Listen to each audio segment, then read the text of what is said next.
ચાલવા નીકળેલા મહિલાના હાથમાંથી પર્સ ઝૂંટવનાર રીઢો આરોપી ઝડપાયો। શહેરમાં લૂંટના બનાવો વધી રહ્યા છે ત્યારે વધુ એક મહિલાનું પર્સ ચોરાયું। ચાલતી જતી મહિલાના હાથમાં રાખેલા પર્સની લૂંટ કરનાર રીઢા આરોપીને દબોચી લેવામાં આવ્યો છે અને તેની પાસેથી વડોદરા ક્રાઇમ બ્રાન્ચે મુદ્દામાલ રિકવર કર્યો। તાજેતરમાં વડોદરાના ન્યૂ વીઆઈપી રોડ પર ચાલતી જતી મહિલાના હાથમાં રાખેલા પર્સની લૂંટ કરવામાં આવી, જે બાદ સમગ્ર મામલે પોલીસ ફરિયાદ નોંધાઈ। પેટ્રોલિંગ દરમિયાન ક્રાઇમ બ્રાન્ચની ટીમને જોતા જ ભાગવા જતા રીઢા આરોપીને દબોચી લેવામાં આવ્યો અને તેની પાસેથી વડોદરા ક્રાઇમ બ્રાન્ચે મુદ્દામાલ રિકવર કર્યો હોવાનું જાણવા મળ્યું છે। તાજેતરમાં નાસ્તા ફરતા આરોપીની ધરપકડ માટે વડોદરા ક્રાઇમ બ્રાન્ચની ટીમો પેટ્રોલિંગમાં હતી। દરમિયાન પાણીગેટ રોડ ઉપર એક શખ્સ બાઇક જોડે હતો। ક્રાઇમ બ્રાન્ચની ટીમને જોતા જ તે બાઇક ચાલુ કરીને ભાગવાની ફિરાકમાં હતો। તેવામાં ક્રાઇમ બ્રાન્ચની ટીમે તેને કોર્ડન કરી દબોચી લીધો।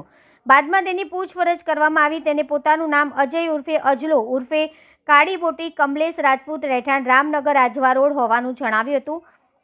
બાદમાં તેની અંગ ઝડતી કરતાં તેની પાસેથી ફોન મળી આવ્યો હતો, જે અંગે તે કોઈ સંતોષકારક જવાબ આપી શક્યો નહોતો। બાદમાં તેની આકરી ઢબે પૂછપરછ કરવામાં આવતા તે ભાગી પડ્યો અને આ ફોન તેને તેના સાગરીત જોડે મળીને મહિલાના હાથમાંથી ઝૂંટવેલા પર્સમાંથી મેળવ્યો હોવાનું કબૂલ્યું હતું। આ મામલે આરોપીને બાપોદ પોલીસ મથકમાં સોંપવાની તજવીજ હાથ ધરવામાં આવી છે।